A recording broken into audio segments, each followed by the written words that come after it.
وہ سارے سب نے ان پہ غم و غصے کا بھی اظہار کیا، اور ایک خاتون نے خالی پلاسٹک والی بوتل جو پانی کی ہوتی ہے وہ بھی ان پر پھینکی، اور بعد ازاں جب باہر نکلے تو انہوں نے وکٹری کا نشان بنایا خاور مانیکا نے اور مکے لہرائے، تو وہ آبویسلی وہاں پھر ایک وکیل تھے، انہوں نے ان کو گھونسا بھی جڑ دیا۔ تو خاور مانیکا یہ چاہتے تھے، سین کریٹ کرنا چاہتے تھے، اپنے آپ کو مظلوم بنا کے پیش کرنا چاہتے تھے، اور انہوں نے ان معزز جج پہ جو پورے سماعت کے دوران ہیئرنگ کر رہے تھے اور آج فیصلہ سنانے والے تھے، ان پہ عدم اعتماد کا اظہار کر دیا انہوں نے، اور وہاں ایسی ڈرامے بازی کی کہ جو جج صاحب تھے وہ اٹھ کے اپنے ریٹائرنگ روم میں چلے گئے، اور وہاں سے انہوں نے ایک لیٹر لکھ دیا رجسٹرار کو، مدعی مقدمہ نے میرے خلاف عدم اعتماد کا اظہار کر دیا ہے، اس لیے اسے اب کسی اور عدالت میں لگا دیا جائے، میں اس کیس کو واپس بھیج رہا ہوں۔ ساتھ انہوں نے کہا کہ یہ پہلے انہوں نے بہت ڈیلینگ ٹیکٹکس استعمال کیے ہیں، یہ ٹائم بہت زیادہ لیتے ہیں، اب جس جج کے پاس بھی آپ بھیجیں گے وہاں ٹائم فریم طے کر لیں کہ اس کیس کا فیصلہ کتنے ٹائم میں ہونا چاہیے۔ ایک تو یہ خاور مانیکا کی پالیسی کامیاب رہی آج کی حد تک، دوسرے میاں نواز شریف صاحب کی ایک پالیسی، جب سے انہیں وزیر اعظم چوتھی دفعہ نہیں بنایا گیا تھا وہ شدید تکلیف میں تھے اور پریشانی میں تھے، اور وہ اپنی پریشانی دبے دبے الفاظ میں بیان بھی کروا رہے تھے، خود بیان کم کر رہے تھے، اپنے جو ان کے حواری تھے رانا ثناء اللہ صاحب، میاں جاوید لطیف صاحب اور اس طرح کے اور باقی کریکٹر، ان سے وہ اپنی پریشانی ظاہر کروا رہے تھے، اور اب بالآخر وہ مسلم لیگ نون کے صدر بننے کے بعد اس پریشانی کو مزید آگے بڑھانے میں کامیاب ہو گئے۔ جب وہ دیکھتے ہیں کہ اسٹیبلشمنٹ کا اور عمران خان کی لڑائی اور عدلیہ کی اور اسٹیبلشمنٹ کی لڑائی اگلے فیز میں داخل ہو چکی ہے اور تقریباً فائنل راؤنڈ میں داخل ہو چکی ہے، اور پی ٹی آئی والے عمران خان اور اسپیشلی ان کے جو یوتھ لیڈر سمجھی جاتی ہے مراد سعید، انہوں نے آج جو ٹویٹ کیا ہے اس سے لگ رہا ہے کہ وہ آخری مارکے میں اپنے آپ کو اتارنے کے لیے تیار ہیں پی ٹی آئی والے۔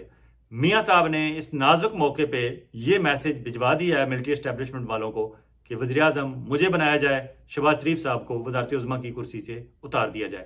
اب میاں نواز شریف صاحب کیلکولیشن کرنے کی انہیں ضرورت نہیں ہے، ووٹ ان کے پاس پورے ہیں، البتہ اب میاں آصف زرداری صاحب اس موقع پر سوچیں گے، وہ ری وزٹ کریں گے اپنے سیاسی پلان کو، کیونکہ آئینی عہدے تو انہوں نے سارے لے لیے، بطور صدر پاکستان تو انہیں کوئی ہٹا نہیں سکتا، کیونکہ تمام قومی اسمبلی، صوبائی اسمبلی اور سینیٹر کے ووٹ سارے ملا کے ان میں سے 2/3 میجارٹی ہے نہیں نواز شریف صاحب کے پاس، اس لیے وہ زرداری صاحب کو صدارت سے تو ہٹا نہیں سکتے، چیئرمین سینٹ کے معاملے میں بھی وہ انہیں نہیں ہٹا سکتے، اور اسپیشلی ایسی صورت ہوئی تو پھر زرداری صاحب کوئی نہ کوئی پی ٹی آئی کی طرف یا پی ٹی آئی میں کوئی فارورڈ بلاک وغیرہ بنوا کے اپنے حق میں کچھ ووٹ کر لیں گے، اس لیے نہ چیئرمین سینٹ کی ان کی سیٹ خطرے میں ہے، نہ صدر پاکستان کی ان کی سیٹ خطرے میں ہے، نہ ان کے دونوں گورنر صاحبان کی سیٹیں خطرے میں ہیں، اگر ہوں گی بھی تو کم از کم سندھ اور بلوچستان کے صوبے تو ان کے پاس ہیں، 2 چیف منسٹر ان کے اپنے ہیں، اس لیے زرداری صاحب بھی اب اپنا پینترا بدلنے کے لیے تیار ہیں، وہ اسی لیے 10-12 دن سے دبئی میں بیٹھے ہوئے ہیں۔ بتایا جاتا ہے کہ ان کی صحت بہتر نہیں ہے، اگر ان کی صحت بہتر نہیں ہے، اللہ کرے ان کی صحت بہتر ہو جائے، اور اگر شدید بیمار ہیں اور وہ بطور صدر اپنی ذمہ داریاں پوری نہیں کر سکتے تو آبویسلی نیا صدر ہونا چاہیے پاکستان کا، لیکن اگر صحت کا معاملہ اس طرح کا ہے کہ وہ علاج ان کا پاکستان میں نہیں ہو سکتا تو کم از کم ان کے ماننے والے، ان کے چاننے والے اس بات پر غور ضرور کر لیں کہ زرداری صاحب اور ان کی گورنمنٹ سندھ میں تقریباً 15 سال ہو گئے ہیں، مرکز میں بھی ان آؤٹ 3-4 دفعہ پاکستان پیپلز پارٹی کے پرائم منسٹر رہ چکے ہیں، ذوالفقار علی بھٹو سے لے کر یوسف رضا گیلانی اور راجہ پرویز اشرف تک، اب تک انہوں نے ایسا کوئی ہاسپٹل نہیں بنایا جس پہ زرداری صاحب جیسے سیاستدانوں کا یا کسی عام آدمی کا کوئی بہتر علاج ہو سکے۔ وہ خود اگر دبئی علاج کرانے کے لیے جاتے ہیں تو باقی عام آدمی کدھر جائیں گے؟ زرداری صاحب اب ری وزٹ کیوں کریں گے اپنے پلان کو؟ کیونکہ میاں نواز شریف صاحب کا جو منصوبہ ہے، میاں نواز شریف صاحب وزیر اعظم پاکستان بننا چاہتے ہیں، شہباز شریف صاحب اب ڈیموٹ ہونے کے بعد وہ کہتے ہیں کہ پنجاب میرے حوالے کیا جائے، اگر آپ نے مرکز لینا ہے تو پھر پنجاب مجھے دیا جائے۔ اب پنجاب اگر شہباز شریف صاحب کے پاس جائے تو مریم نواز کہتی ہیں میں نے پنجاب میں جھنڈا گاڑنا تھا اپنا، اور جس طرح کے میں کام کر رہی ہوں، ایکٹیویٹیز دکھا رہی ہوں، میری ٹک ٹاکس بن رہی ہیں اور ڈیلی میری ٹیم نکلتی ہے ٹک ٹاکس کی، تو میں تو پنجاب میں پاپولر ہو رہی ہوں اور میں نے بڑی وہاں چینج لانی ہے۔ تو میاں نواز شریف صاحب اب عجیب مخمسے میں ہیں کہ اگر وہ خود وزارت عظمیٰ شہباز شریف سے لے کے وزیر اعظم بنتے ہیں تو وزارت اعلیٰ انہیں دینی پڑے گی اپنے بھائی کو، اور اگر وزارت اعلیٰ اپنے بھائی کو دیتے ہیں تو پھر مریم کو کہاں ایڈجسٹ کرتے ہیں؟ بتایا جاتا ہے کہ مریم کو یہ بتایا جا رہا ہے کہ تم نے مرکز میں آئندہ وزیر اعظم بننا ہے، تو وزیر اعظم بننے کے لیے جس طرح کا ایک تاثر ہے پاکستان میں کہ جو وزیر خارجہ رہتا ہے کچھ عرصہ اس کی بیرونی دنیا سے اس کے تعلقات اچھے ہو جاتے ہیں، اور امریکہ اور برطانیہ اور باقی جتنے سعودی عرب اور یو اے ای اور جتنے اس طرح کے ممالک جو انفلوئنشل ہو سکتے ہیں پاکستان میں فیصلہ سازی کے حوالے سے، وہاں آپ کے تعلقات اچھے بن جاتے ہیں۔ جس طرح بلاول بھٹو نے پی ڈی ایم 1 کی گورنمنٹ میں بطور وزیر خارجہ کم عرصے میں بہت زیادہ دورے کیے تھے پوری دنیا میں، اور انہیں بھی یہی سبق پڑھایا گیا تھا کہ بیرونی دنیا سے اپنے تعلقات بہتر کرو اگر تم نے وزیر اعظم پاکستان بننا ہے مستقبل میں۔ اب مریم نواز کو یہ کہا جا رہا ہے کہ آپ وزارت اعلیٰ کو چھوڑو اور مستقبل کے میں وزیر اعظم پاکستان بننے کی سفر پر کی اس طرف غور اور آپ وزارت اعلیٰ کے سلسلے کو چھوڑو اور وزارت عظمیٰ پر نظر رکھو، اور اس کے لیے ضروری ہے کہ تم اسلام آباد میں جا کے وزیر خارجہ کے طور پر اپنی ذمہ داریاں سنبھالو۔ اب مریم نواز اس پہ راضی ہوتی ہے یا نہیں ہوتی، لیکن مسلم لیگ کے وہ گھر کا اپنا معاملہ ہے، وہ جو بھی جتنے عہدے ہیں وہ شریف خاندان کے اندر ہی رہنے ہیں۔ کسی طلال چودھری، کسی خواجہ سعد رفیق یا کسی رانا ثناء اللہ یا کسی اور XYZ جو ان کے جتنے خدمتگار ہیں، ان کی قسمت میں تب ہی پہنچنا ہے جب دسترخوان سے بھی شریف خاندان خود کھا کے اٹھ بیٹھتا ہے، تو اس کے بعد پھر جو بچا کچا مال ہوتا ہے وہی ان کے خدمتگاروں کی قسمت میں ہوتا ہے۔ اس لیے پہلے وزارت عظمیٰ، وزارت اعلیٰ،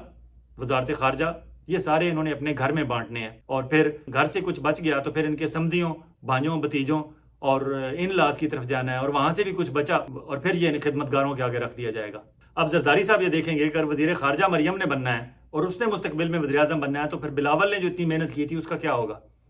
اور وہ یہ بھی سوچ رہے تھے کہ بجٹ کے بعد ہم حکومت میں شامل ہو جائیں، اور اگر حکومت میں شامل ہوں پیپلز پارٹی والے تو وزیر خارجہ کا وہ اپنا حق سمجھتے ہیں کہ بلاول بنے، تو اب وہاں میچ پڑے گا وزارت خارجہ اگر نواز شریف صاحب وزیر اعظم بن گئے مریم نواز کا بلاول بھٹو سے، اور اگر اس طرح کا میچ بن گیا تو پھر آصف علی زرداری صاحب دیر نہیں لگائیں گے یو ٹرن لیتے ہوئے، اور وہ میں بھی PTI سے کوئی رابطے بڑھانے کی کوشش کریں۔ اس میں کامیابی انہیں ہو یا نہ ہو، البتہ مسلم لیگ نواز کو جھٹکا دینے کے لیے زرداری صاحب ایسا کام ضرور کریں۔ اجازت چاہیں گے، بہت جلد ایک اور بھی علاقے کے ساتھ آپ کی خدمت میں حاضر ہوں گے۔ اس وقت تک آپ اپنا اور اپنے گرد و نواح کے لوگوں کا اسی طرح خیال رکھیے گا جس طرح آپ چاہتے ہیں کہ آپ کا خیال رکھا جائے۔ اللہ حافظ۔